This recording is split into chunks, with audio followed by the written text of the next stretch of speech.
क्या हो गया? Hello everyone, good morning. कैसे हैं आप लोग? स्वागत है आपका केजीएस के ऑफिशियल ऐप पर। मैं आपका जीएस मेंटर ज्ञान प्रकाश झा आपके सामने हाजिर हूँ पॉलिटी की अगली क्लास लेकर। And today we are going to discuss composition of government. आज हम लोग सरकार का क्या संगठन होता है उसकी हम लोग बात करेंगे, लेकिन उसके पहले हम लोग सिलेबस को डिस्कस करेंगे कि क्या क्या टॉपिक्स हमें पढ़ने हैं इसके अंदर, है ना। तो एक बार सभी बच्चे जुड़ जाएंगे एंड फिर हम लोग स्टार्ट करते हैं आज के सेशन को। In last class we have discussed constitution क्या है, संविधान क्या है, कॉन्स्टिट्यूशनलिज्म क्या है यानी कि संविधानवाद क्या है, और भी कई सारी चीजें हम लोगों ने देखी उसके अंदर, है ना, कि कॉन्स्टिट्यूशन में रिटन और अनरिटन कॉन्स्टिट्यूशन में क्या फर्क है उसकी बात हम लोगों ने करी। आज फिर हम उसके आगे मूव करेंगे। हेलो राव रव जी, हेलो आलोक, गोपी साहू, ऋत्विक, प्रतीक जी, प्रीतम, अंशदीप, सोनदीप जी, तुलिका, अभिषेक, विशाल। चलिए सभी बच्चे जुड़ रहे हैं तो हम लोग स्टार्ट करते हैं आज के सेशन को। हेलो प्रियांशु, मकसद जी, करण, स्वामी जी, विशाल जी। चलिए सभी बच्चे जुड़ चुके हैं तो हम लोग स्टार्ट करते हैं फिर आज के सेशन को। देखिए, संविधान के प्रकार में ही एक होता है, याद रखिएगा, जिसे हम कहते हैं रिजिड रिजिड कॉन्स्टिट्यूशन। ध्यान से चीजों को समझना है। रिजिड कॉन्स्टिट्यूशन या फिर जैसे हम क्या कहते हैं, जैसे हम कहते हैं कठोर संविधान। कठोर संविधान। जब देखिए रिजिड कॉन्स्टिट्यूशन की बात करते हैं, कठोर संविधान की बात करते हैं, तो कठोर संविधान का मतलब क्या होता है? एक ऐसा संविधान जिसके अंदर कोई चेंजेस करना मतलब क्या होता है, उसमें कुछ संशोधन करना क्या हो, डिफिकल्ट हो। अब आप कहेंगे सर ये संशोधन का मतलब क्या होता है? यार संशोधन के ऊपर हम लोग बहुत डिटेल में बात करेंगे, लेकिन आपको संशोधन का मतलब अभी ये समझना है, जैसे संविधान के अंदर कोई चीज है, कोई सब्जेक्ट है, कोई मैटर है, कुछ लिखा हुआ है, उसको या तो क्या करें हम, डिलीट कर दें। संविधान में कोई चीज है उसे अगर हम क्या करें, डिलीट कर दें, या फिर संविधान में कोई नया चीज हम क्या कर दें, जोड़ दें, या फिर संविधान के अंदर कोई चीज लिखी हुई है उसको हम किसी और सब्जेक्ट से क्या करें, रिप्लेस कर दें। ठीक है, यानी कि वहां पर हम क्या करें, चेंज कर दें कोई चीज को, है ना। तो इसी को क्या कहा जाता है, इसी को कहते हैं संशोधन कहते हैं। और जब किसी संविधान के अंदर संशोधन करना मुश्किल हो उसे क्या कहते हैं, उसे हम लोग कठोर संविधान कहते हैं। यानी कि when amendment in constitution when amendment in constitution is difficult यानी कि जब संविधान में संशोधन करना क्या हो, मुश्किल हो। जब संविधान में संशोधन करना जब संविधान में संशोधन करना क्या हो, संशोधन करना मुश्किल हो, डिफिकल्ट हो, उसे क्या कहा जाएगा, उसे रिजिड कॉन्स्टिट्यूशन कहेंगे। अब आपके मन में सवाल उठेगा कि सर ये इसका एग्जाम्पल बताइए कि कौन सा ऐसा संविधान है जो कि रिजिड है। तो इसका एग्जाम्पल है, याद रखिएगा, इसका जो एग्जाम्पल है अमेरिका का संविधान। यूएसए का जो कॉन्स्टिट्यूशन है वो कैसा संविधान है, वो एक रिजिड कॉन्स्टिट्यूशन है, क्योंकि यूएसए के कॉन्स्टिट्यूशन में अमेंडमेंट करने के लिए उसे काफी डिफिकल्ट प्रोसेस से, यानी कि काफी मुश्किल प्रक्रिया से क्या करना होता है, गुजरना पड़ता है। ठीक है, क्लियर है पॉइंट? हाँ जी। अखिल मलिक जी, क्या समझ में नहीं आ रहा है आपको, आप बताइए। दीपक कुंदन जी बताइए, क्या तकलीफ है आपको? हाँ जी। नहीं, मैं यहीं से हूं, आपको क्या समस्या है आप ये बताएं। ठीक है, तो देखिए यहां पर जब हमने बात करी, एक बार फिर से मैं बता दे रहा हूं, रिजिड कॉन्स्टिट्यूशन यानी कठोर संविधान होता है, एक होता है फ्लैक्सिबल कॉन्स्टिट्यूशन या एक लचीला संविधान। रिजिड कॉन्स्टिट्यूशन या कठोर संविधान का अर्थ यह होता है कि एक ऐसा संविधान जिसमें संशोधन करना, यानी जिसके अंदर अमेंडमेंट करना क्या है, मुश्किल है, उसे एक डिफिकल्ट प्रोसेस से गुजरना पड़ता है, उसी को हम लोग क्या कहते हैं, रिजिड कॉन्स्टिट्यूशन कहते हैं। जब हम बात करते हैं दोस्तों किसी संविधान के अंदर संशोधन करना आसान है, इजी है, उसे क्या कहा जाता है, उसे कहते हैं हम लोग फ्लैक्सिबल कॉन्स्टिट्यूशन। ओके, तो हम लोग अभी इंडिया के कॉन्स्टिट्यूशन पे भी आएंगे अनूप जी, पहले हम लोग समझ लेते हैं। तो अमेरिका का संविधान जो है वो कैसा है, वो आपका कठोर संविधान है, और एक होता है फ्लैक्सिबल कॉन्स्टिट्यूशन। फ्लैक्सिबल कॉन्स्टिट्यूशन का मतलब क्या होता है, लचीला संविधान होता है। और लचीले संविधान की अगर हम बात करें तो लचीला संविधान का मतलब क्या है, ऐसा संविधान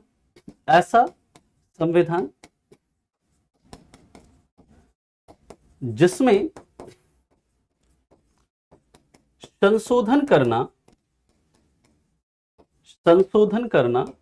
क्या हो, आसान हो। when amendment in constitution is easy। ठीक, और इसका एग्जाम्पल क्या है, इसका एग्जाम्पल है दोस्तों ब्रिटेन का संविधान जो है। ब्रिटेन का जो कॉन्स्टिट्यूशन है, यानी कि जो इंग्लैंड का जो कॉन्स्टिट्यूशन है, वो कैसा है, वो आपका एक फ्लैक्सिबल कॉन्स्टिट्यूशन है, क्योंकि वहां पर जब भी पार्लियामेंट चाहे एक बिल्कुल आसानी से, यानी कि सिंपल मेजॉरिटी से क्या कर सकती है, उसमें संशोधन कर सकती है, साधारण बहुमत से उसमें क्या कर सकती है, मतलब चेंज कर सकती है। इसलिए कहते हैं कि ब्रिटेन का जो कॉन्स्टिट्यूशन है वो कैसा है, वो फ्लैक्सिबल है, यानी कि वो लचीला है। ठीक है, क्लियर है पॉइंट। अंशदीप जी आपका क्या सवाल है, मैं समझ नहीं पा रहा हूं सर, कल का क्लास नहीं किया हूं। कोई बात नहीं है, देखिए कल इंट्रोडक्शन था क्लास, आज भी हम लोग सिलेबस को डिस्कस करके टॉपिक को स्टार्ट करेंगे, तो बिल्कुल आप लोग उसके लिए परेशान नहीं हो। ठीक है, अभिषेक जी मैं बड़ा लिख देता हूं। ठीक है, इंडिया का फ्लैक्सिबल है या रिजिड, तस्मय जी अभी उसके ऊपर हम बात करेंगे। पहले आपको यहां तक समझ में आ गई कि क्या कठोर होता है, क्या फ्लैक्सिबल होता है, यानी रिजिड और फ्लैक्सिबल क्या होता है, ये समझ में आ गया। ठीक है, तो इसे आप लोग लिख लेंगे, और जो भी मैं बोर्ड पे लिख रहा हूं इसका बिल्कुल पीडीएफ मिलेगा, और आप इसे साथ साथ नोट भी करते चलिए अपने नोटबुक में। मैंने कल भी बताया था, अभी बात करेंगे कौन सा बेस्ट होता है सोनू जी, है ना, अभी हम उसके ऊपर बात करते हैं। यहां तक किसी को कोई दिक्कत है? विजेंद्र, मैंने अभी आपको बस इतना बताया है कि रिजिड कॉन्स्टिट्यूशन एक ऐसा कॉन्स्टिट्यूशन है जिसमें संशोधन करना डिफिकल्ट होता है, मतलब बहुत ही डिफिकल्ट प्रोसेस से, यानी कि स्पेशल मेजॉरिटी से क्या होता है, उसमें संशोधन होता है। और जब संविधान के किसी हिस्से में सिंपल मेजॉरिटी से क्या हो, जब संविधान को सिंपल मेजॉरिटी से क्या कर सकें, अमेंड कर सकें, उसे क्या कहते हैं, फ्लैक्सिबल कॉन्स्टिट्यूशन, यानी कि जब संविधान में संशोधन करना क्या हो, आसान हो। क्लियर है यहां तक? चलिए, तो अब हम इसके आगे की बात करते हैं। यूपीएससी पॉलिटी हार्ड है या सीडीएस? देखो, जो सिविल सर्विसेज की पॉलिटी है वो ज्यादा डिफिकल्ट होती है अंशदीप जी। सीडीएस की पॉलिटी उसके कंपैरिजन में थोड़ी सी क्या होती है, थोड़ी सी इजी होती है सीडीएस की पॉलिटी। ठीक है, ले सकते हैं दीपक, बिल्कुल ले सकते हैं। चलिए, नेता बनने के लिए मैं पॉलिटी नहीं पढ़ा रहा हूं, है ना, मैं आपको एग्जाम क्लियर करने के लिए पॉलिटी पढ़ा हूं। नेता बनने के लिए हमारे देश में अलग अलग कई सारे गुण हैं, है ना।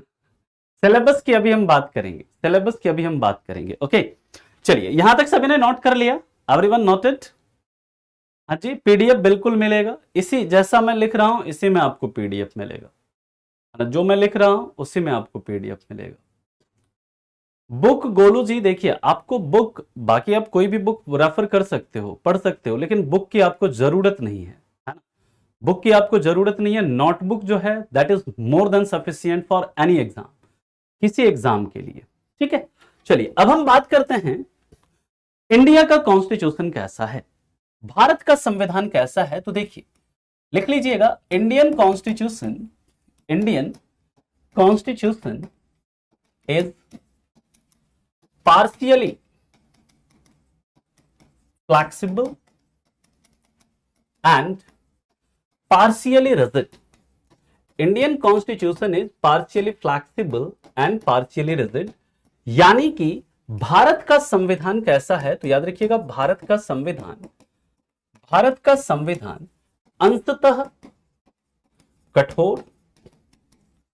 अंशतः कठोर एवं अंशतः लचीला है। यानी कि जो भारत का संविधान है ना, वो क्या है, पार्शियली रिजिड है, यानी कि भारत के संविधान के कुछ हिस्से ऐसे हैं जिसमें कि आसानी से संशोधन कर सकते हैं, जिसमें क्या कर सकते हैं, जिसमें हम सिंपल मेजॉरिटी से चेंज कर सकते हैं। लेकिन हमारे संविधान के कुछ हिस्से ऐसे हैं जिसमें संशोधन करने के लिए विशेष बहुमत चाहिए होता है, संसद का विशेष बहुमत चाहिए। साथ ही साथ कुछ हिस्से ऐसे हैं संविधान के जिसमें संशोधन करने के लिए हमें संसद के विशेष बहुमत के साथ साथ राज्यों के सहमति की भी जरूरत होती है। आधे राज्य के सहमति की भी आवश्यकता होती है, तब जाकर उसमें संशोधन हो सकता है। यानी कि जो हमारा संविधान है, हमारे संविधान में कुछ हिस्से ऐसे हैं जिसको संशोधन करना आसान है, यानी कि कुछ हिस्से फ्लेक्सिबल हैं और संशोधन कुछ हिस्से ऐसे हैं हमारे संविधान में जिसमें संशोधन करना क्या है, डिफिकल्ट है, मुश्किल है। इसलिए कुछ हिस्से क्या हैं, रिजिड हैं। इसलिए कहा जाता है भारत के संविधान के बारे में कि भारत का जो संविधान है वो अंशतः लचीला है और अंशतः क्या है, कठोर है। क्लियर है यहां तक? किसी को इसमें कोई दिक्कत? प्रस्तावना के ऊपर बात करेंगे हम लोग विशाल जी, है ना। अब देखिए, आपसे पूछा जा सकता है ये जो संविधान संशोधन का प्रोसेस है, संविधान संशोधन की प्रक्रिया का उल्लेख, संविधान संशोधन की प्रक्रिया का उल्लेख किसमें है? ये सब कुछ फैक्ट हैं जहां से डायरेक्ट आपके एग्जाम में सवाल बनते हैं। प्रक्रिया का उल्लेख आर्टिकल 368 में है। Procedure of amendment of constitution is given in article 368 and ये जो प्रोसेस है हमने कहां से लिया है, ये चीज भी आप याद रखिएगा। This process we have taken from South Africa, यानी ये जो प्रक्रिया है हमने कहां से लिया है, ये प्रक्रिया हमने संविधान में संशोधन की जो प्रक्रिया है ये हमने दक्षिण अफ्रीका से ली है। कहां से ली है? दक्षिण अफ्रीका से। अब मेरा आप लोगों से एक सवाल है, आप लोग ये बताएंगे कि ये हमारे संविधान के किस भाग में है, किस भाग में है, ये आपको बताना है, ठीक है। अगर ब्रिटेन में किसी दोषी को सजा देना पड़ेगा तो वो कैसे दिया जाएगा? तो वहां पर देखिए लॉ है ना, नियम तो है ही, कानून तो है ही, है ना नीरज कुमार जी। तो जो कानून है, कानून के आसान आधार पर देंगे उनको, कानून के आधार पर देंगे। ले लीजिए आकाश जी, बिल्कुल ले सकते हैं, है ना। प्रस्तावना क्या है? देखिए प्रस्तावना की अगर हम बात करें, जैसे हमारे बुक में प्रेफस होता है ना, प्रेफस होता है कि क्या क्या चीजें हैं पूरे बुक के अंदर, तो ये हमारा जो प्रस्तावना है एक्चुअली में वो क्या है, हमारे कॉन्स्टिट्यूशन का क्या है, एक प्रेफस है। हमारे कॉन्स्टिट्यूशन का क्या है, पूरा सार है, हमारे पूरे संविधान का सार है। और ये प्रस्तावना किस पर आधारित है, ये सब हम लोग बात करेंगे।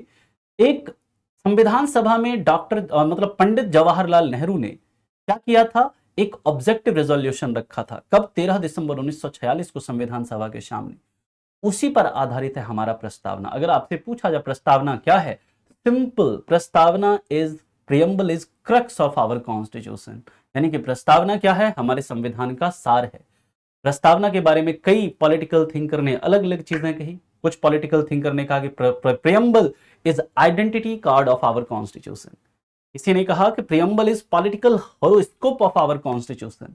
इसी तरह अलग अलग साइंटिस्ट, अलग अलग मतलब पॉलिटिकल थिंकर ने अलग अलग बातें करी है। तो हम लोग जब प्रियम्बल पढ़ेंगे तो वहां पर काफी डिटेल एनालिसिस करेंगे उसको, ठीक है, क्लियर। चलिए इन सब में अब कौन सा सही है? देखिए अगर हम बात करें तो संविधान है ना, संविधान का कैसा होना जरूरी है, संविधान का फ्लेक्सिबल होना जरूरी है। क्यों कहेंगे सर ऐसा क्यों? क्योंकि देखिए जैसे जैसे समय बदलता है, जैसे जैसे समय आगे चलता है, तो सोसाइटी की जो समाज की नीड है, सोसाइटी के जो जरूरतें हैं, उसमें क्या होता है, उसमें बदलाव होता है। तो समय के साथ क्या हो, संविधान में परिवर्तन होना आवश्यक है, लेकिन बहुत ज्यादा फ्लेक्सिबल भी नहीं होना चाहिए कि कोई भी आए ऐसे मुंह उठा के संविधान में बदल दे, संविधान को चेंज कर दे।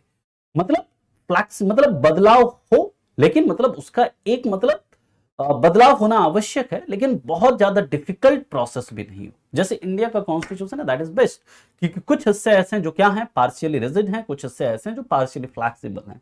इसलिए भारत का संविधान बने हुए कितना साल हो गया बताइए? 1950 में बनकर हमारा संविधान तैयार हुआ था, लेकिन अभी भी वो संविधान क्या है, निरंतर वैसा ही चल रहा है। इसके पीछे वजह क्या है? क्योंकि हमने जो कॉन्सेप्ट अपनाया पार्शियली रिजिड और पार्शियली फ्लेक्सिबल वाला। क्लियर है यहां तक? हाँ ठीक है, साइड हो जाता हूं मैं, आप लोग इसे लिख लीजिए। तो संविधान जो है, संविधान संशोधन की जो प्रक्रिया है, उद्देश्य प्रस्ताव, ये ऑब्जेक्टिव रेजोल्यूशन के ऊपर चर्चा करेंगे अंजर हसन जी। उसमें यह कहा गया था कि हम भारत के लिए कैसा संविधान बनाने वाले हैं। यह जवाहरलाल नेहरू ने ऑब्जेक्टिव रेजोल्यूशन प्रेजेंट किया था कि हम भारत को कैसा संविधान देने वाले हैं, वो सारी बातें लिखी गई थी उसके अंदर, और उसी पर आधारित है हमारा क्या, जो प्रियम्बल है संविधान का। ठीक है, क्लियर है? हाँ, अभी सिलेबस जो है, हम लोग अब सिलेबस को डिस्कस करते हैं। ये संविधान संशोधन की प्रक्रिया का जो उल्लेख है वो किसमें है? तो याद रखिएगा, ये हमारे संविधान के भाग 20 में है। किसमें है? भाग 20 में, पार्ट 20 में है। ठीक है, पार्ट 20 में हमारे संविधान की संशोधन की प्रक्रिया का उल्लेख है। बिल्कुल धृति जी, बिल्कुल आपने सही बताया है। अनुच्छेद क्या होता है रोहन, सब हम बात करेंगे बाबू। आपको यहां पर कोई दिक्कत है, कोई परेशानी हो तो बताइए। नहीं दीपक जी, हिस्ट्री अमरेंद्र सर लेंगे। बिल्कुल पढ़ सकते हैं अज्जू पटेल जी, है ना, बिल्कुल पढ़ सकते हैं। ठीक है, लेकिन आपको नोट्स के अलावा बाकी आप नहीं भी कुछ पढ़ेंगे चलेगा। नोट्स जो है ना, आपका जो भी नोट आपको करवाया जा रहा है, ये मोर देन इनफ होगा आपका किसी भी एग्जाम के लिए। आगे चला हम लोग, यहां तक किसी को कोई समस्या, कोई परेशानी? साउथ अफ्रीका देश है जहां से ऋषु हमने संविधान में संशोधन की प्रक्रिया को लिया है। हमारे संविधान में जो संविधान में संशोधन का प्रोसेस लिया गया है वो कहां से? साउथ अफ्रीका के कॉन्स्टिट्यूशन से लिया गया है। ठीक है, नहीं नोट देखिए अपना खुद का बनाइए, है ना। बिल्कुल आएगा संतोष, बिल्कुल आएगा, आप चिंता मत करिए, बिल्कुल चिंता मत करिए, आएगा। ठीक है, अब चलिए हम लोग सिलेबस को डिस्कस करते हैं कि क्या क्या चीजें हम लोग पढ़ने वाले हैं, और हर टॉपिक से मैं आपसे एक दो सवाल पूछने वाला हूं।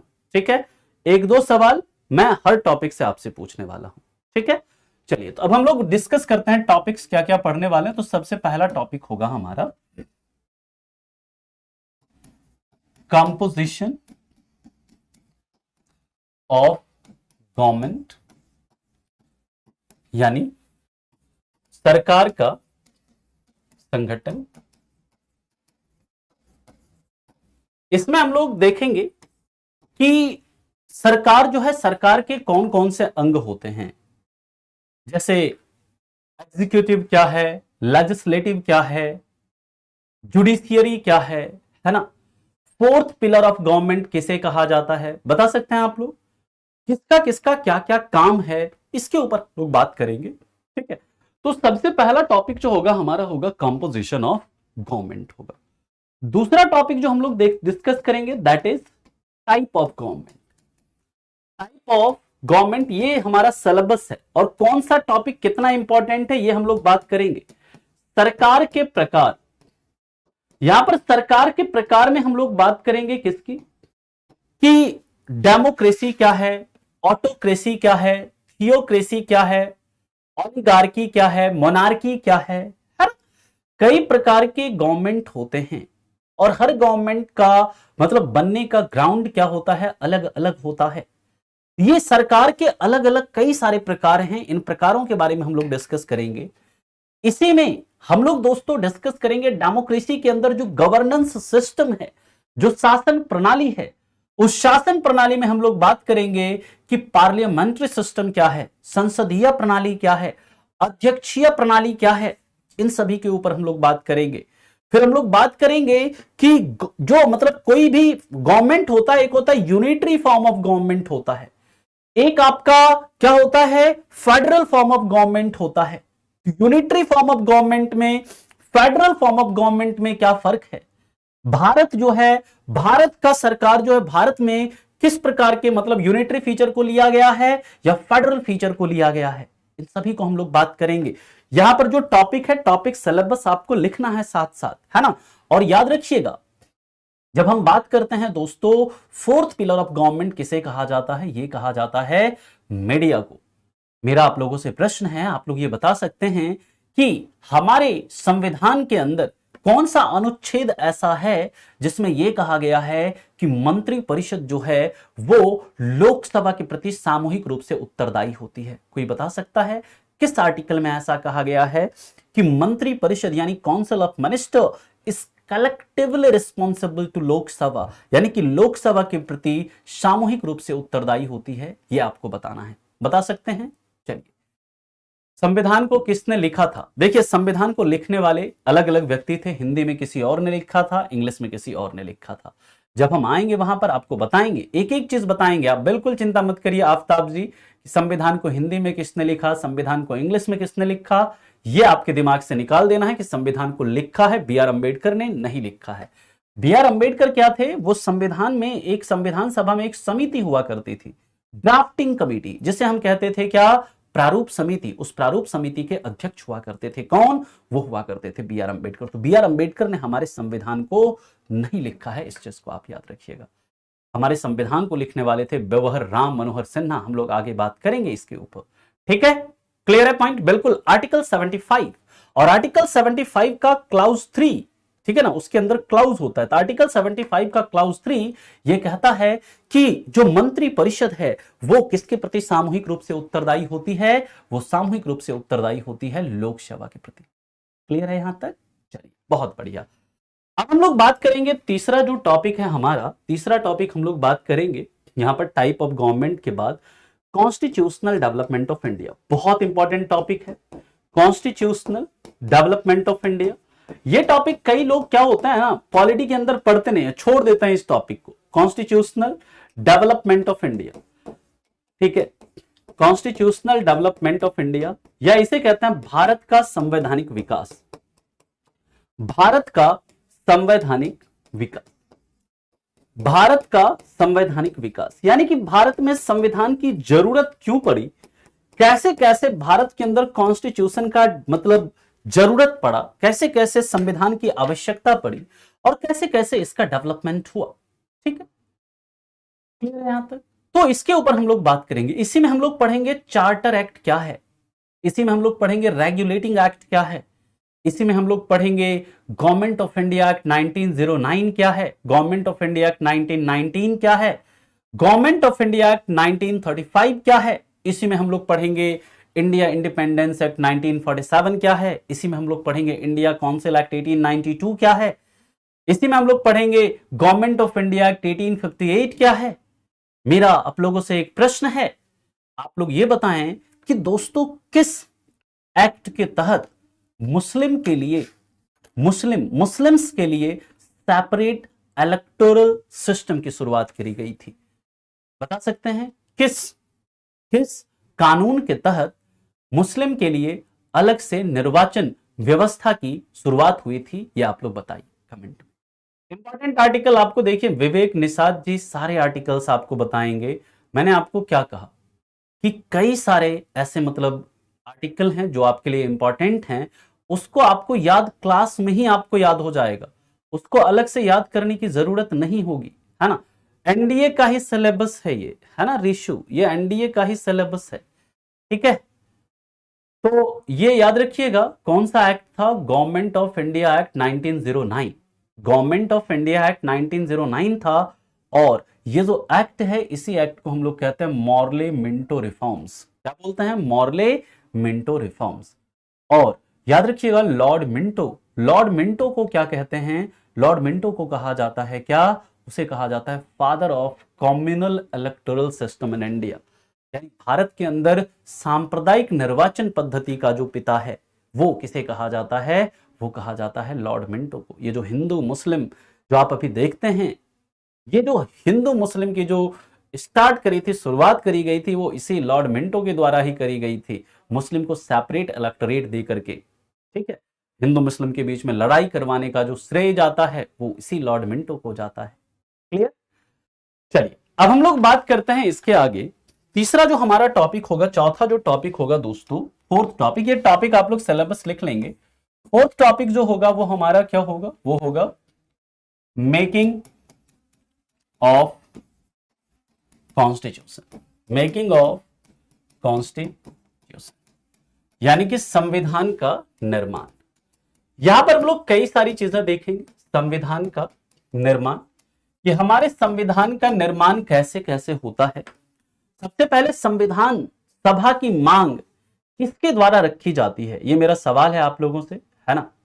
ठीक है, आप लोग ये बताइए संविधान को कौन चेंज कर सकता है। बहुत अच्छा सवाल है प्रकाश जी। संविधान में बदलाव कर सकता है कौन, संसद कर सकता है, पार्लियामेंट कर सकता है। देखिए गौरव, चाहे सीडीएस हो, सीएपीएफ हो, सभी का सिलेबस कॉमन है। सभी का सिलेबस क्या है, कॉमन है ना। नहीं, अखिल भारतीय सर्विसेज में आर्मी ऑफिसर्स नहीं आते हैं अंशदेव जी। उसमें अखिल भारतीय सर्विसेज में 3 ही ऑफिसर्स आते हैं, आईएएस आते हैं, आईपीएस आते हैं और इंडियन फॉरेस्ट सर्विसेज के ऑफिसर्स आते हैं। ठीक है, मेरा सवाल है सबसे पहले संविधान सभा की मांग किसने रखी थी, आप लोगों को यह बताना है। इसके बाद दोस्तों हम लोग देखेंगे 5वां जो टॉपिक होगा वो हम लोग देखेंगे source of Indian constitution. Source of Indian constitution, source of Indian constitution, यानी कि भारतीय संविधान के स्रोत। आपको जैसा मैंने पिछली क्लास में बताया कि हमारा जो संविधान है 60 देशों के संविधान से मिलकर बना हुआ है। यानी कि हम लोगों ने अलग अलग देशों से कई सारी चीजों को क्या किया है, कई सारे मुद्दों को क्या किया है, हम लोगों ने कॉपी किया है। कई देशों से हमने अपने संविधान के अंदर अलग अलग चीजें क्या करी है, ली है। तो कहां से हमने क्या क्या चीजें ली है, ठीक है, बिल्कुल एमएन रॉय थे। एमएन रॉय ने 1934 में सबसे पहले संविधान सभा की मांग करी थी। बिल्कुल सही बता रहे हैं अभिषेक गौतम जी, विशाल वर्मा जी, बहुत बढ़िया। एमएन रॉय थे जिन्होंने 1934 में सबसे पहले संविधान सभा की डिमांड को रखा था, जिसे कि ब्रिटिशर्स ने, जिसे अंग्रेजों ने अगस्त ऑफर के द्वारा सबसे पहली बार क्या किया था, स्वीकार किया था। कब, 1940 में। हम लोग पूरा डेवलपमेंट पढ़ेंगे कैसे कैसे हमारे संविधान का निर्माण हुआ। इसके बाद हम लोग सोर्सेस ऑफ कॉन्स्टिट्यूशन की बात करें तो मेरा आप लोगों से सवाल है, आप लोग ये बताइएगा कि जो हमारे संविधान के अंदर जो फंडामेंटल राइट का कॉन्सेप्ट है ये हमने कहां से लिया है, बता सकते हैं। फंडामेंटल राइट का, बिल्कुल अंशदीप जी, है ना, उन्हीं को मैं पढ़ाता हूं, है ना, उन्हीं को मैं पढ़ाता हूं सिर्फ, है ना है ना। चलिए हम लोग जब बात करते हैं इसके आगे, तो सोर्सेस ऑफ इंडियन कॉन्स्टिट्यूशन के बाद जो हमारा अगला है that is part of Indian constitution. Part of Indian constitution, part of Indian constitution या भारतीय संविधान के भाग, भारतीय संविधान के भाग, भारतीय संविधान के भाग, यानी भारत के वर्तमान में हमारा जो संविधान है अमेरिका से लिया है। बिल्कुल, और अभी हाल में आपने अगर बीपीएससी का पेपर देखा होगा तो वहां पर यह सवाल पूछा गया था कि फंडामेंटल राइट का कॉन्सेप्ट हमने कहां से लिया। और भी कई सारी चीजें हैं, जैसे मैं आप लोगों से पूछूं कि जो हमारा राज्यसभा है, अच्छा ये छोड़िए, मैं दूसरा पूछता हूं कि जैसे राष्ट्रपति के ऊपर जो महाभियोग की प्रक्रिया है ये हमने कहां से ली है, बता सकते हैं। राष्ट्रपति के ऊपर जो महाभियोग की प्रक्रिया है ये हमने किस देश के संविधान से ली है, आनिवन। अब देखिए यहां पर जब हम बात करते हैं पार्ट ऑफ इंडियन कॉन्स्टिट्यूशन की, जो हमारा मूल संविधान था, हमारे मूल संविधान में कितने भाग थे, 22 भाग थे, 22 पार्ट थे। लेकिन जो वर्तमान में जो हमारा संविधान है इसमें कितने भाग हैं, इसमें 25 भाग हैं। यानी कि इस दौरान कई सारे भाग हमारे संविधान से हटाए भी गए, कई सारे नए भाग हमारे संविधान में जोड़े भी गए। तो मेरा आप लोगों से प्रश्न है, आप लोग ये बताइए कि हमारे संविधान के किस भाग के अंदर निर्वाचन की बात करी गई है, इलेक्शंस की बात करी गई है, कोई बता सकता है, बताइए। हमारे संविधान के किस भाग में, कौन सा भाग जो है निर्वाचन से संबंधित है, यानी कि इलेक्शन से संबंधित है। रुचि जी, पॉलिटी विल बी योर मतलब सबसे आपका स्ट्रांग और सबसे मतलब मजा आने वाला सवाल होगा, है ना। सबसे मतलब क्या कहते हैं, आपका फेवरेट सब्जेक्ट होगा पॉलिटी। अभी तो मैं सिलेबस से डिस्कस कर रहा हूं, जब हम लोग धीरे धीरे इसमें बढ़ेंगे तो आपका इंटरेस्ट भी इसमें बढ़ता जाएगा, ठीक है। तो देखिए जब हम बात करते हैं राष्ट्रपति के ऊपर जो महाभियोग है ये कहां से लिया है हमने, ये अमेरिका से लिया है, ना कि आयरलैंड से। इसी तरह और भी कई सारी चीजें हैं उसके ऊपर हम लोग बात करेंगे।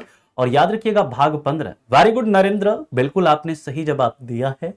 आर्टिकल 324 में है, लेकिन मैं पार्ट पूछ रहा हूं। वेरी गुड सुरभि, तुलिका, गौतम, आफ्ताब, युवराज, वेरी गुड। बहुत अच्छे बच्चे हैं यहाँ पर, आप लोग पढ़ने वाले बच्चे हैं और आप लोगों को पढ़ाकर भी मुझे बहुत आनंद आने वाला है। वेरी गुड पंकज, आदित्य, भागीरथ, बहुत बढ़िया। बिल्कुल याद रखिएगा, पार्ट 15 जो है वो किससे संबंधित है? निर्वाचन से संबंधित है। और आर्टिकल 324 यानी कि आर्टिकल 324 ये किससे संबंधित है? भारतीय निर्वाचन आयोग यानी इलेक्शन कमीशन ऑफ इंडिया से संबंधित है। एक मैं अगर आप लोगों से सवाल पूछूं, देखते हैं किसे किसे पता है, कि आप लोग ये बताइए कि नेशनल वोटर्स डे कब मनाया जाता है? ठीक है, अब देखिए इसके आगे की बात करते हैं। नेक्स्ट जो हमारा टॉपिक है, 7वां टॉपिक है schedules of Indian constitution. Schedule of Indian constitution, schedule of Indian constitution, schedule of Indian constitution यानी कि भारतीय संविधान की अनुसूचियां, भारतीय संविधान की अनुसूचियां, भारतीय संविधान की अनुसूचियां या अनुसूची। हमारे वर्तमान में जो हमारा संविधान है, याद रखिएगा, वर्तमान में जो हमारा संविधान है उसमें कितनी अनुसूची है? 12 अनुसूची है। लेकिन जो मूल संविधान था, मूल संविधान में कितनी अनुसूची थी? तो उसमें 8 अनुसूचियां थी। Very good. 25 ऑफ जैन को मनाया जाता है, 25 जनवरी को मनाया जाता है। क्यों? क्योंकि इसी 25 जनवरी 1950 को, 25 ऑफ जैन 1950 को भारतीय निर्वाचन आयोग यानी कि इलेक्शन कमीशन ऑफ इंडिया की स्थापना हुई थी। ठीक है, गुड, वेरी गुड। अब देखिए, आपको पता है हमारे संविधान में 8 अनुसूची थी, वर्तमान में कितने अनुसूचियां हैं? 12 अनुसूचियां हैं। मेरा आप लोगों से 2 सवाल है। पहला सवाल तो यह है कि जो 8वीं अनुसूची के अंदर जो सबसे पहला संशोधन हुआ, 8वीं अनुसूची के अंदर आपको पता है कितनी भाषाएं हुआ करती थी? 14 भाषाएं हुआ करती थी मूल संविधान में, लेकिन वर्तमान में उसमें 22 भाषाएं हैं।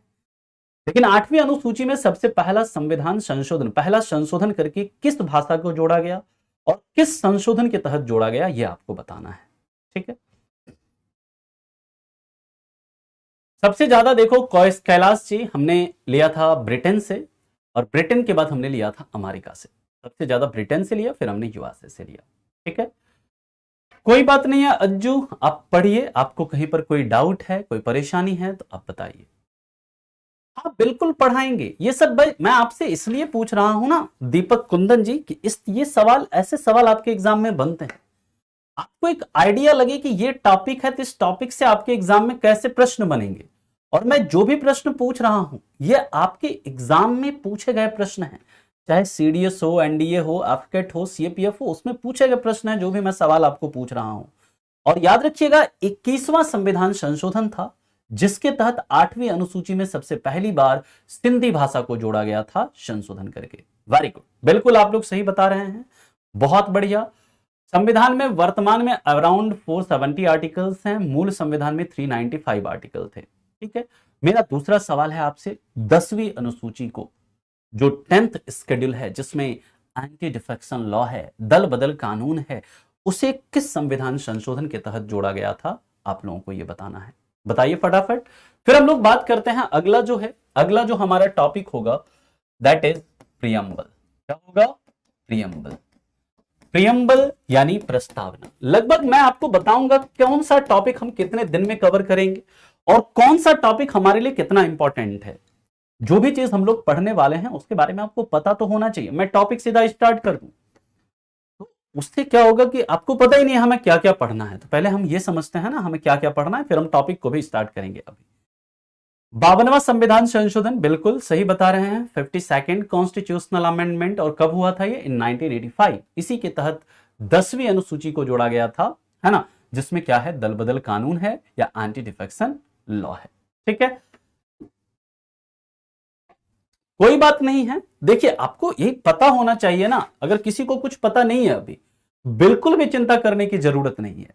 ये आपको इसलिए बताया जा रहा है कि आप लोग आगे क्या क्या चीजें सीखोगे। ये एक एक चीज जब ये आप मतलब जब हम इस चीजों को करेंगे टॉपिक को, तो आपको एक एक चीजें पता चल जाएगी, है ना। बिल्कुल सारा जो मैं सवाल पूछ रहा हूं ये सारा आपके सिलेबस का पार्ट है। इस टॉपिक में हम लोग काफी डिटेल में पढ़ेंगे इन चीजों के बारे में। अब देखिए यहां पर बात करते हैं प्रियम्बल। तो प्रियम्बल में संशोधन कब हुआ ये आप बता सकते हैं? प्रियम्बल में संशोधन कब हुआ है और उस संशोधन के तहत प्रियम्बल में कौन कौन से वर्ड जोड़े गए हैं, बताइए। हाँ जी, बताएं आप लोग। अब देखिए नवा टॉपिक जो है इसके बाद हम लोग पढ़ेंगे union and it's territory. Union and it's territory यानी संघ एवं इसके राज्य क्षेत्र, संघ एवं इसके राज्य क्षेत्र। ये दोस्तों हमारे संविधान का जो भाग 1 है उस भाग 1 में है संघ एवं इसके राज्य क्षेत्र, जिसमें कहां से क्या क्या टॉपिक्स हैं, क्या क्या इसमें पढ़ना है। आर्टिकल 1 से लेकर आर्टिकल 4 तक हमको इसमें पढ़ना है, ठीक है। आर्टिकल 1 से लेकर आर्टिकल 4 तक हम लोगों को पढ़ना है। इसमें क्या क्या है इसमें हम लोग इसके ऊपर बात करेंगे। 1951 कॉन्स्टिट्यूशनल सभा में क्या, मैं सवाल नहीं समझ पा रहा हूं नरेंद्र जी आपका।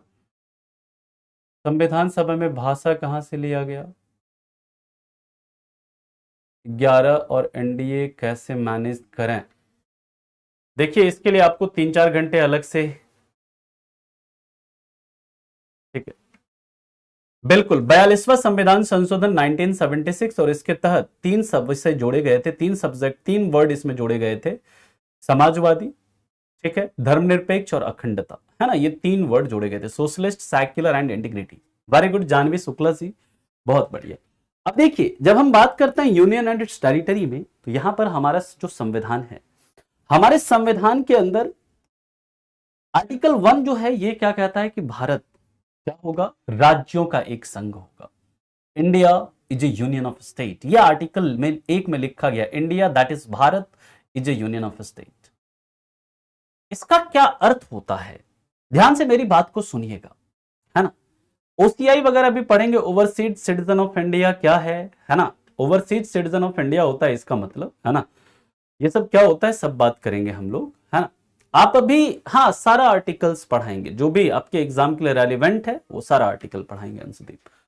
यहां पर देखिए आर्टिकल 1, आप लोग जब संविधान के आर्टिकल 1 को पढ़ेंगे तो वहां पर लिखा गया है India that is Bharat is A union of state, यानी कि भारत राज्यों का एक संघ होगा।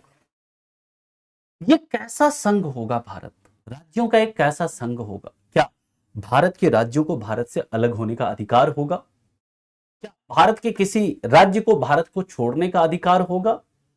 याद रखिएगा आर्टिकल 1 में जो लिखा गया है भारत राज्यों का एक संघ होगा, India that is Bharat is A union of state, इससे 2 अर्थ निकलता है। 2 अर्थ क्या क्या 2 अर्थ निकलता है, तो सबसे पहला अर्थ यह निकलता है कि भारत के राज्य, कोई भी राज्य हैं भारत के, वो भारत में किसी मतलब एग्रीमेंट या किसी समझौते के तहत शामिल नहीं हुए हैं।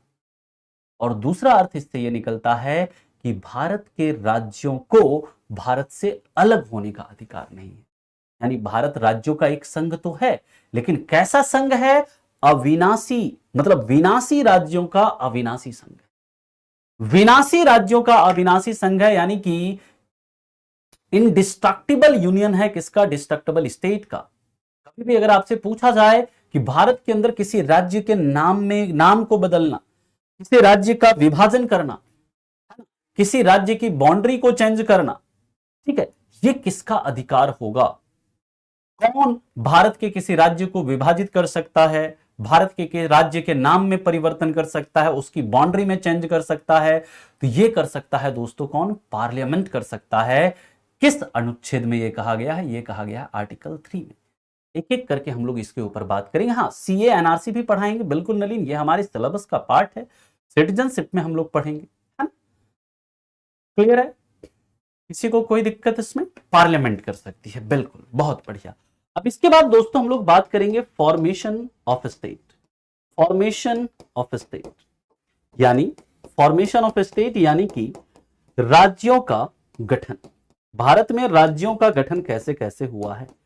जैसे अगर मैं आपसे पूछूं कि सिक्किम को भारत का हिस्सा किस संविधान संशोधन के तहत सिक्किम को भारत के पूर्ण राज्य का दर्जा दिया गया, बता सकते हैं कौन सा संविधान संशोधन था जिसके तहत सिक्किम को भारत के पूर्ण राज्य का दर्जा दिया गया।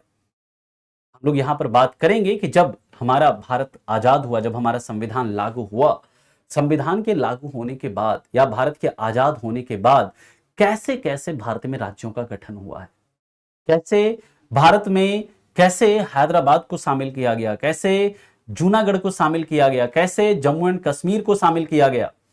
राज्य पुनर्गठन आयोग क्या था, राज्य पुनर्गठन आयोग के मेंबर्स कौन कौन से थे, उन्होंने क्या रिकमेंडेशन दिया, है ना, और उसके आधार पर कैसे राज्यों का गठन होता है।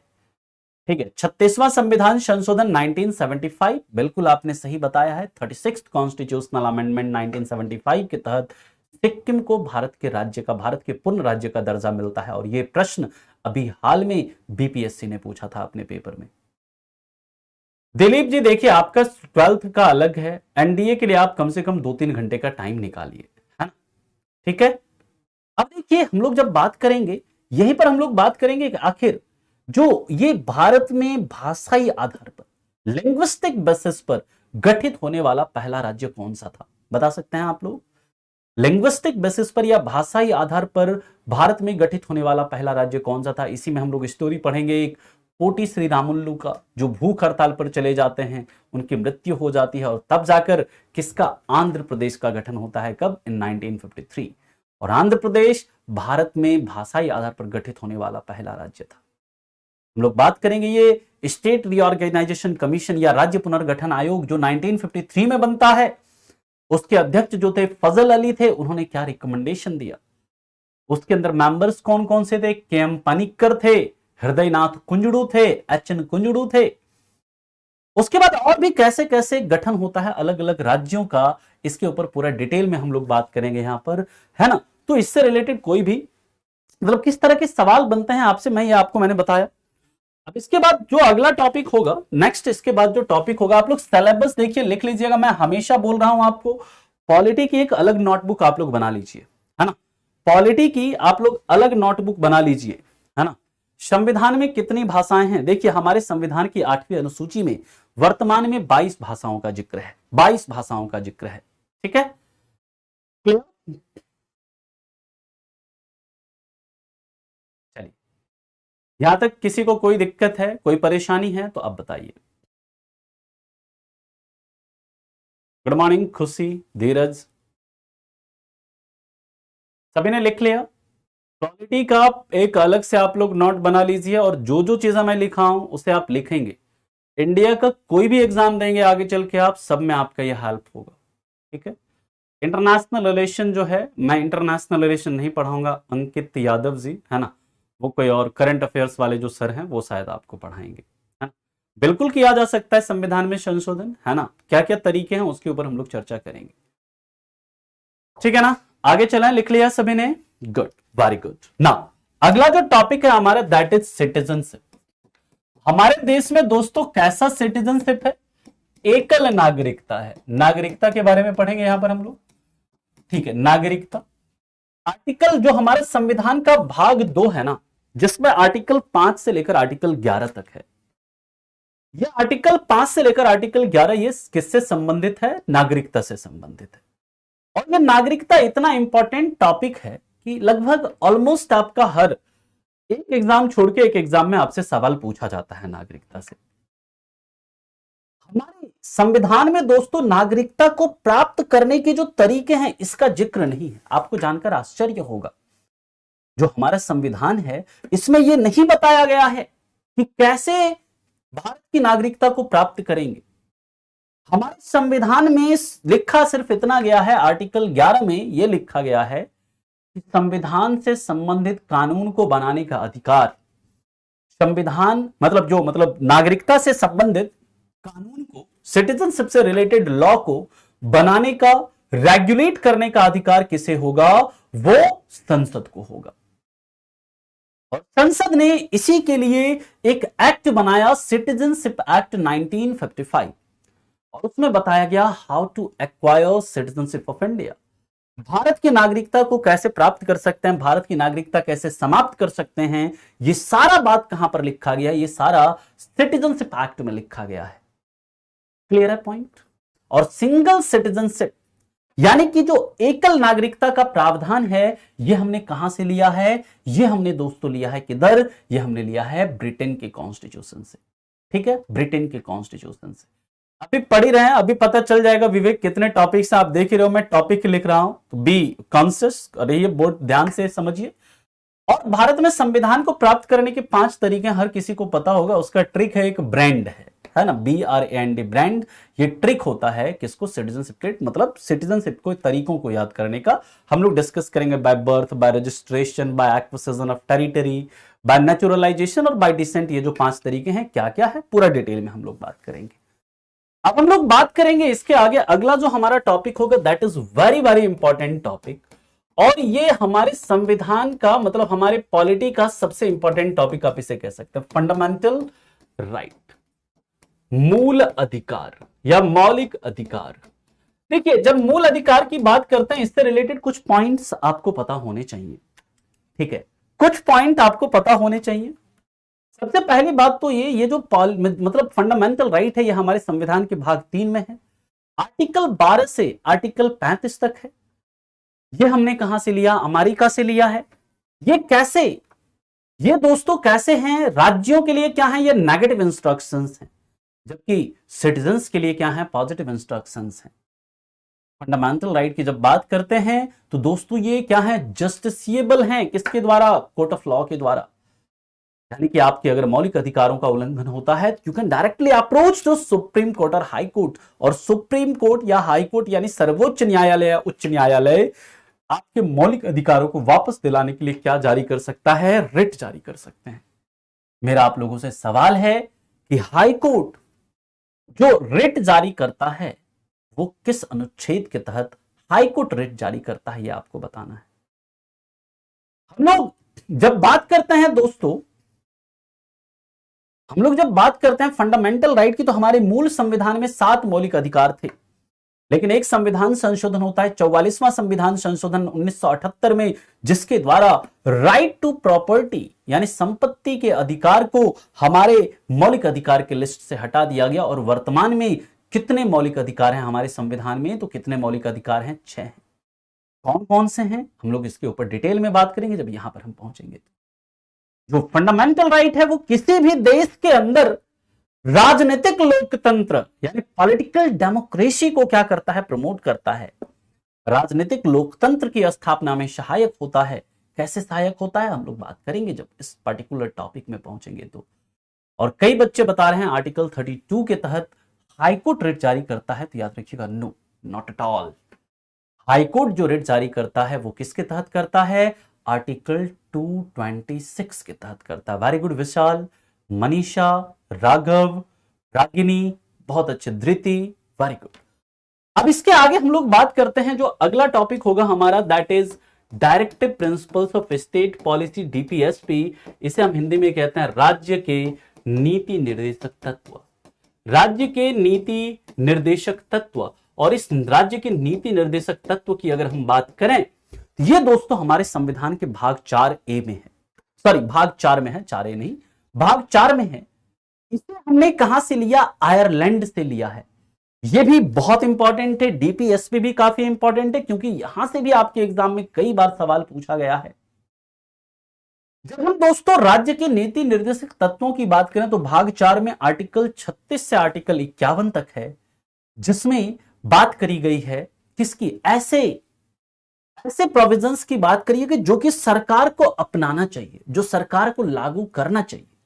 लेकिन ये जो हैं सरकार के लिए पॉजिटिव इंस्ट्रक्शंस हैं, सरकार इसे लागू करे या ना करे ये सरकार की इच्छा के ऊपर निर्भर करता है, सरकार के विल के ऊपर निर्भर करता है। आप इसे लागू कराने के लिए कोर्ट में नहीं जा सकते हैं, यानी कि it is not justiciable in nature, ये न्यायालय के द्वारा प्रवर्तनीय नहीं है, यानी आप इसको लागू कराने के लिए कोर्ट में नहीं जा सकते।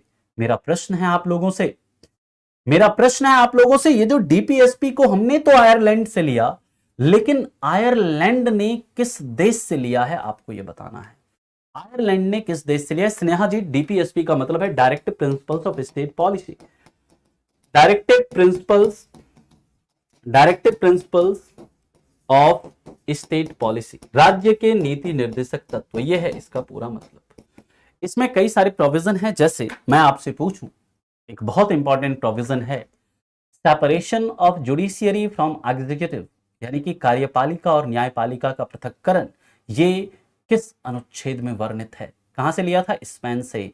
आयरलैंड ने कहां से लिया था? स्पेन से लिया था। वेरी गुड, वेरी गुड, बहुत अच्छे सुरभि, बहुत अच्छे कुंदन, बहुत बढ़िया, वेरी गुड तनुश्री जी, बहुत अच्छे। ठीक है, किसी को देखिए, अगर किसी को कोई भी चीज समझ में नहीं आ रही है तो आप बिल्कुल मतलब बिल्कुल बिना किसी हेजिटेशन के पूछिए, क्योंकि you are here to learn, है ना। आप यहां पर सीखने के लिए हैं, बिना किसी शर्म के, बिना किसी हेजिटेशन के आपको पूछना, अगर आपको कुछ भी समझ में नहीं आ रहा है तो। ठीक है, आर्टिकल 39A या आर्टिकल 39 का, उसमें क्या है? फ्री लीगल एड या निःशुल्क विधिक सहायता की बात करी गई है बाबू, है ना। हम लोग बात करेंगे, है ना, वहां पर उस पर भी चलेंगे, वहां पर भी हम लोग चर्चा करेंगे जब इस टॉपिक को पढ़ेंगे तो। और आर्टिकल 50 में बात करी गई है किसकी? Separation of judiciary from executive की।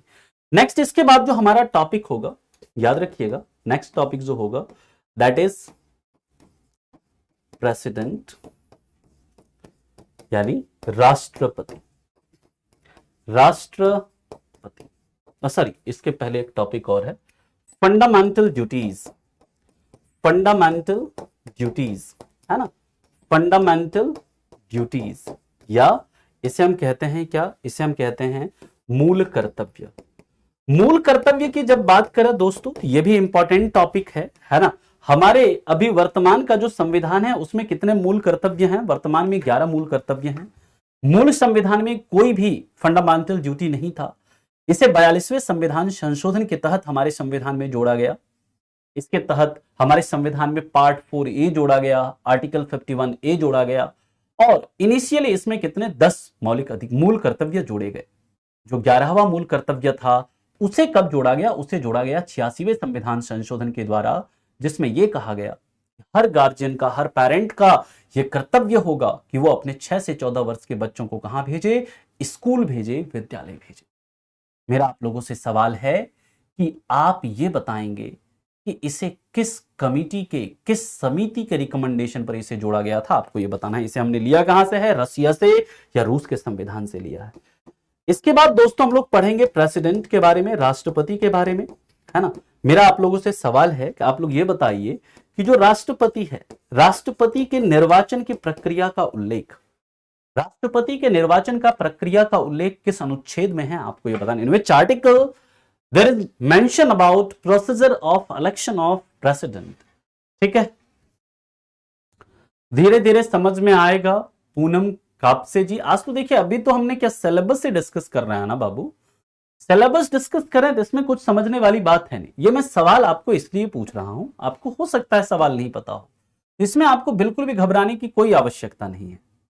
कई बच्चों को सवाल नहीं पता होगा जिन्होंने अच्छे से नहीं पढ़ा है। ठीक है, जब हम धीरे धीरे पढ़ने लगेंगे तो आपको सारी चीजें समझ में आने लग जाएगी। आर्टिकल 54 बता रहे हैं कई बच्चे, तो याद रखिएगा नहीं, आर्टिकल 55 में है। वेरी गुड सोनम, बिल्कुल सोनम जी ने, वसुदेव जी ने बिल्कुल सही उत्तर बताया है, धृति जी ने। ठीक है, बहुत बढ़िया। अब देखिए इसके आगे आप लोग इसे फटाफट नोट कर लीजिए। इसके बाद और भी क्या क्या टॉपिक्स हमें पढ़ने हैं, हम लोग उसके ऊपर बात करेंगे। ठीक है, और जो कल से हमारा जो टॉपिक है वो स्टार्ट हो जाएगा। आर्टिकल 61 में इंपीचमेंट है, अमरेश जी, उसमें इंपीचमेंट है। ओके, सरदार स्वर्ण सिंह कमेटी के रिकमेंडेशन पर जोड़ा गया था फंडामेंटल ड्यूटी को। Very good. मैथिली भाषा को हरे कृष्ण जी जोड़ा गया था 92nd कॉन्स्टिट्यूशनल अमेंडमेंट, यानी कि 92वां संविधान संशोधन के द्वारा। ठीक है, बिल्कुल आर्टिकल्स करने हैं, इंपॉर्टेंट है ना। नहीं, गलत आपने पढ़ा है विवेक जी, आर्टिकल 55 में राष्ट्रपति के निर्वाचन की प्रक्रिया है। रविशंकर जी, कोई बात नहीं है बाबू, आपको कल से जब हम टॉपिक स्टार्ट करेंगे आपको एक एक चीज समझ में आए। ठीक है, नेक्स्ट है 16th टॉपिक है vice president. Vice president, vice president या उपराष्ट्रपति। उपराष्ट्रपति के बारे में हम लोग पढ़ेंगे। इसके बाद ये छोटा टॉपिक है, बड़ा टॉपिक नहीं है उतना, है ना। इसके बाद हम लोग पढ़ेंगे दोस्तों, नेक्स्ट टॉपिक की बात करेंगे तो इसके बाद हम लोग पढ़ेंगे काउंसिल ऑफ मिनिस्टर, मंत्री परिषद। अच्छा, आप लोग ये बताएं, मंत्री परिषद का जो गठन होता है वो किस आर्टिकल के तहत होता है? मंत्री परिषद का गठन किस आर्टिकल के तहत होता है, आपको ये बताना है। फटाफट आप लोग कमेंट में बताओ। इसके बाद दोस्तों हम लोग पढ़ेंगे जो अगला टॉपिक होगा, दैट इज पार्लियामेंट। पार्लियामेंट या फिर जिसे हम कहते हैं संसद, ठीक है, संसद। इसके बाद जो अगला टॉपिक होगा वो हम लोग पढ़ेंगे दोस्तों, संसद के बाद supreme court. Supreme court, supreme court से मेरा आप लोगों से सवाल है, सर्वोच्च न्यायालय से, कि सर्वोच्च न्यायालय का उद्घाटन कब होता है? गठन नहीं बल्कि उद्घाटन कब होता है, आपको ये बताना है। नेक्स्ट हम लोग पढ़ेंगे दोस्तों कैग। कैग या इसे कहते हैं भारत का महालेखा नियंत्रक एवं परीक्षक। भारत का महालेखा नियंत्रक एवं परीक्षक, भारत का महालेखा नियंत्रक एवं परीक्षक, controller and auditor general of India, जिसका जिक्र हमारे संविधान के आर्टिकल 148 से लेकर आर्टिकल 151 तक है। आर्टिकल 74 के तहत, वेरी गुड, बिल्कुल सभी बच्चों ने सही उत्तर दिया है, अनुच्छेद 74 के तहत भारत में मंत्रिपरिषद का गठन होता है। ठीक है, क्लियर। अब हम लोग बात करते हैं इसके आगे, जो अगला टॉपिक होगा हमारा कैग के बाद, वो होगा दोस्तों गवर्नर। गवर्नर, अच्छा, भारत के पहले कैग कौन थे बता सकते हैं आप लोग? राज्यपाल। गवर्नर की बात करेंगे हम लोग, यहां पर राज्यपाल की बात करेंगे। ठीक है, राज्यपाल के ऊपर हम लोग चर्चा करेंगे। 28 ऑफ जैन, बिल्कुल सही बताया है आपने। 28 जनवरी 1950 को क्या होता है? सुप्रीम कोर्ट का क्या होता है? उद्घाटन होता है। ठीक है, और गठन कब होता है? 26 जनवरी 1950 को। अब देखिए, गवर्नर की बात करते हैं तो हमारा आप लोगों से प्रश्न है, अपॉइंटमेंट ऑफ गवर्नर, राज्यपाल की जो नियुक्ति होती है वो किसके द्वारा होती है? राष्ट्रपति के द्वारा होती है। ऐसा कौन सा आर्टिकल कहता है, आपको ये बताना। कौन सा आर्टिकल ऐसा कहता है जो कि जो राज्यपाल है, राज्यपाल की नियुक्ति राष्ट्रपति के द्वारा होगी। ठीक है, इसमें सेंटर स्टेट रिलेशन है, एनी शर्मा जी। 253 में केंद्र राज्य संबंध है, पढ़ेंगे हम लोग, वहां पर केंद्र राज्य संबंधों के बारे में बात करेंगे। ठीक है, और भारत के पहले, याद रखिएगा, जो कैग थे उनका नाम क्या था? उनका नाम था वी नरहरि राव। वी नरहरि राव। ठीक है, बिल्कुल इतना चैप्टर पढ़ना, क्योंकि कहीं से भी सवाल बन सकता है ना, कहीं से भी सवाल बन सकता है। ठीक है, यहां तक किसी को कोई दिक्कत? आर्टिकल 55 में है, एमसी सीतलवार साहब जो थे, विशाल जी, वो भारत के पहले अटॉर्नी जनरल थे। पहले अटॉर्नी जनरल थे, वो अटॉर्नी जनरल ऑफ इंडिया थे पहले। ठीक है सर, राष्ट्रपति की नियुक्ति किसके द्वारा होती है? देखो, राष्ट्रपति की नियुक्ति नहीं होती है अंशदीप, राष्ट्रपति का निर्वाचन होता है ना, नियुक्ति नहीं होती है, राष्ट्रपति का चुनाव होता है ना। और राष्ट्रपति को शपथ कौन दिलाते हैं, ये अगर आप पूछना चाह रहे हैं तो वो दिलाते हैं chief justice of India. CAG का फुल फॉर्म है controller and auditor general of India. Controller and auditor general of India, है ना, आप इसका फुल फॉर्म ऐसे लिख सकते हैं। ठीक है, अभी 5 मिनट चल सकता है, ठीक है ना। नेक्स्ट है, इसके बाद की बात करते हैं, इसे आप लोग लिख लो, टॉपिक्स लिख लो आप, है ना। फिर इसके बाद अभी 5-6 टॉपिक और हैं, टॉपिक लिख के हम लोग, देखो सीएपीएफ में अगर हम बात करें तो सीएपीएफ में लगभग 10 से 15 सवाल आते हैं, सीडीएस में भी 10 से 15 सवाल आते हैं, एफकेट में 4 से 5 और एनडीए में भी 4 से 5 सवाल आते हैं। ठीक है, आर्टिकल क्या है? अनुच्छेद, जिसके अंदर संविधान के अंदर कोई चीज, जैसे आप किताब है, किताब में कोई पर्टिकुलर टॉपिक पढ़ते हो ना, तो हमारे संविधान की एक तरह से टॉपिक है ये, है ना, हमारे संविधान का क्या है? ये टॉपिक है।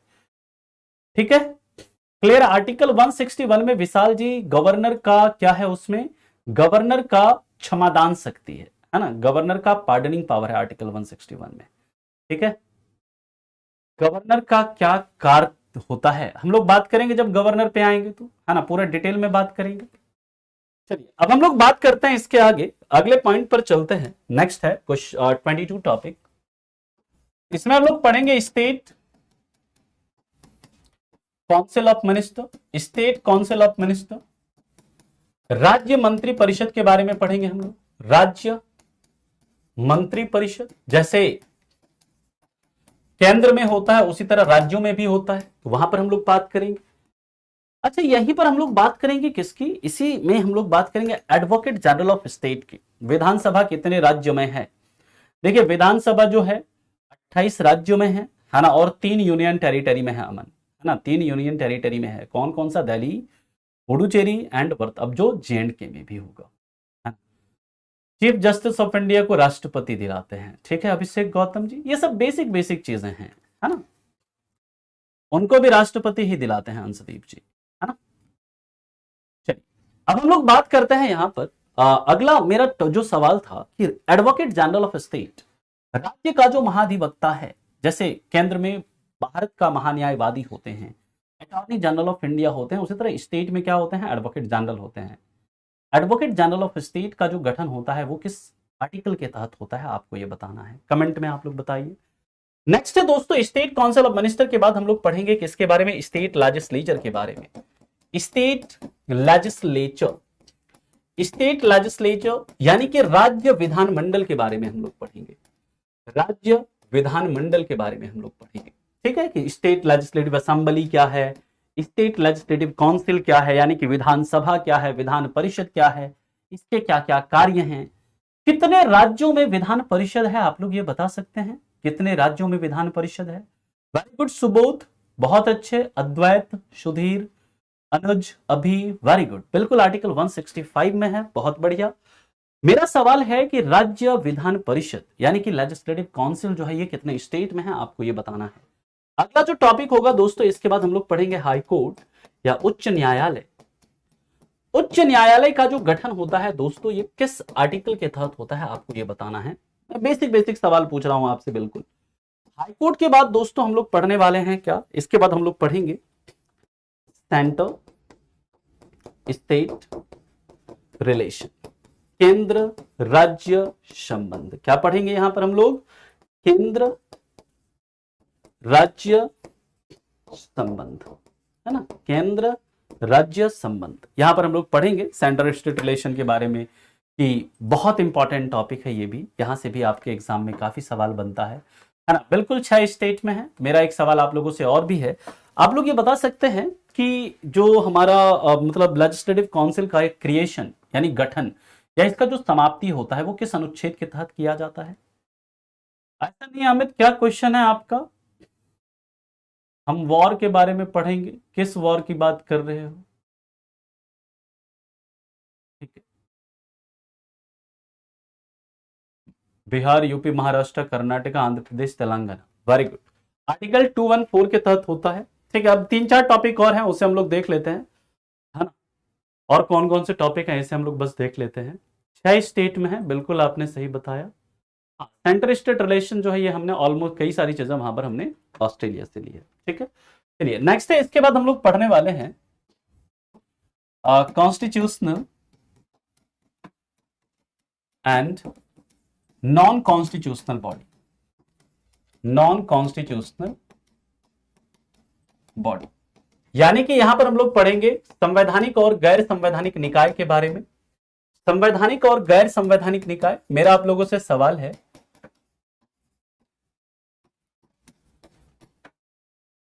इंटर स्टेट काउंसिल, अंतरराज्यीय परिषद, इसका गठन किस अनुच्छेद के तहत होता है, आप ये बताएंगे।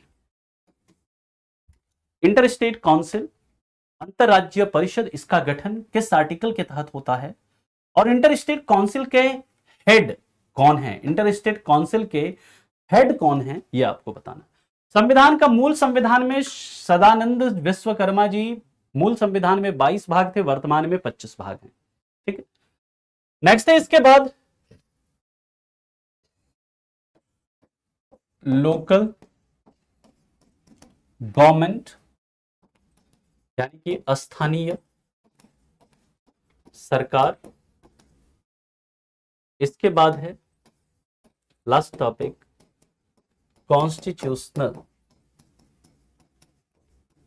अमेंडमेंट, कॉन्स्टिट्यूशनल अमेंडमेंट या फिर इसे हम कहते हैं संविधान संशोधन, क्या बोलते हैं इसे, संविधान संशोधन। अब मैं आप लोगों से बस 2 सवाल और पूछूंगा, हाँ बिल्कुल पढ़ने होंगे सुधीर, बाकी देखिए आपके इच्छा के ऊपर है, लेकिन ये तो सिलेबस का पार्ट है, तो ये तो हमें तो पढ़ाना है। आर्टिकल 263 के तहत इंटर स्टेट काउंसिल का गठन कौन करते हैं, प्रेसिडेंट करते हैं, और इंटर स्टेट काउंसिल यानी अंतरराज्यीय परिषद, इसके हेड कौन होते हैं, प्राइम मिनिस्टर होते हैं। मैं अब 2 सवाल आप लोगों से और पूछूंगा। सबसे नेक्स्ट क्वेश्चन जो है मेरा आप लोगों से ये पूछना है कि राज्य निर्वाचन आयोग, स्टेट इलेक्शन कमीशन, इसका गठन किस आर्टिकल के तहत होता है? ये सवाल आपके एग्जाम में पूछा गया है, इसलिए मैं आपसे ये सवाल पूछ रहा हूं, है ना। हाँ, तो ये इतने टॉपिक्स हमें पढ़ने हैं, इतने टॉपिक्स हमको पढ़ने हैं हम लोगों को, ठीक है। तो मेरा आप लोगों से एक सवाल है कि जो स्टेट इलेक्शन कमीशन का गठन किस अनुच्छेद के तहत होता है, पहले आप ये बताइए। और दूसरा जो सवाल है, अगला सवाल मैं और आपसे पूछता हूं, पहले आप इतना बताओ।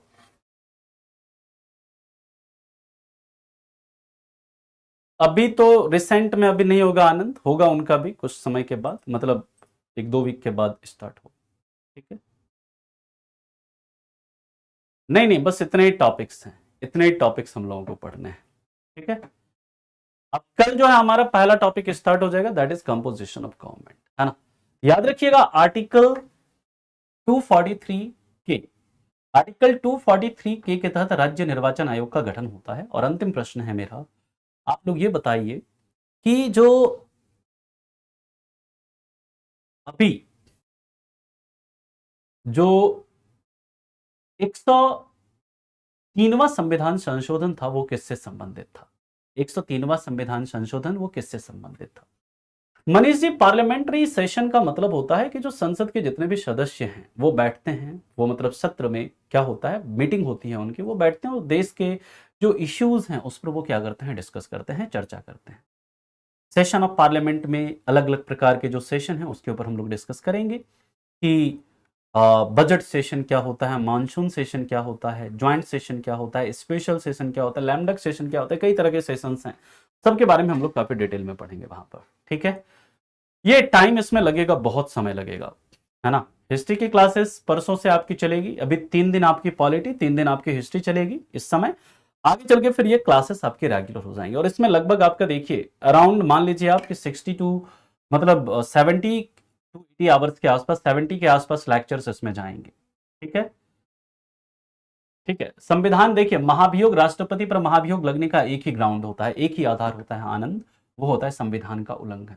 सिर्फ और सिर्फ संविधान के उल्लंघन के आधार पर ही क्या कर सकते हैं, उन पर महाभियोग लगा सकते हैं। और ईडब्ल्यूएस की बात करते हैं, बिल्कुल ईडब्ल्यूएस यानी इकोनॉमिक वीकर सेक्शन जो था उनको क्या दिया गया था, उनको मतलब 10% रिजर्वेशन दिया गया था गवर्नमेंट जॉब्स में, ठीक है, 103वें संविधान संशोधन के। तो ये सवाल आपके सीडीएस के पेपर में पूछा गया प्रश्न था, इसलिए मैंने ये सवाल, ठीक है। तो चलिए, ठीक है, तो 70 टू 80 मान लीजिए, 70 टू 80 लेक्चर्स में, ये नहीं है कि मैं ना ये नहीं चाहता हूं कि बस ऊपर ऊपर से 20 दिन में पूरा खत्म, वो नहीं चलेगा, पूरा डिटेल में जाएगा आपका ये, ठीक है। चलिए, ठीक है, तो यहां तक किसी को कोई डाउट और है तो बता सकते हैं। अभी आगे चलकर देखिए लगभग अराउंड 4-5 क्लासेस 5 के आसपास तो भुवन जी हो जाएंगे आपकी, ठीक है। चलिए अभी के लिए हम इतना ही रखते हैं, किसी का कोई डाउट है तो बता सकते हैं, if you have any doubt. मैंने बताया तो अराउंड आपका देखिए लगभग 5 महीने तो मान लो आप, 4 to 5 मंथ, 4 to 5 मंथ्स तो मान ही लीजिए, 5 महीने के आसपास मान ही लें। पीएम की नियुक्ति कौन करते हैं, प्रेसिडेंट करते हैं। आर्टिकल 75 क्लाउज 1 कहता है ऐसा, N E G, prime minister is appointed by president, okay. और किसी का कोई डाउट नहीं है?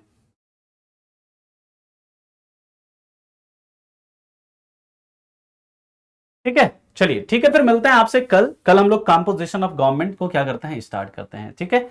और वहीं पर हम लोग स्टार्ट करेंगे टाइप ऑफ गवर्नमेंट को। Thank you so much.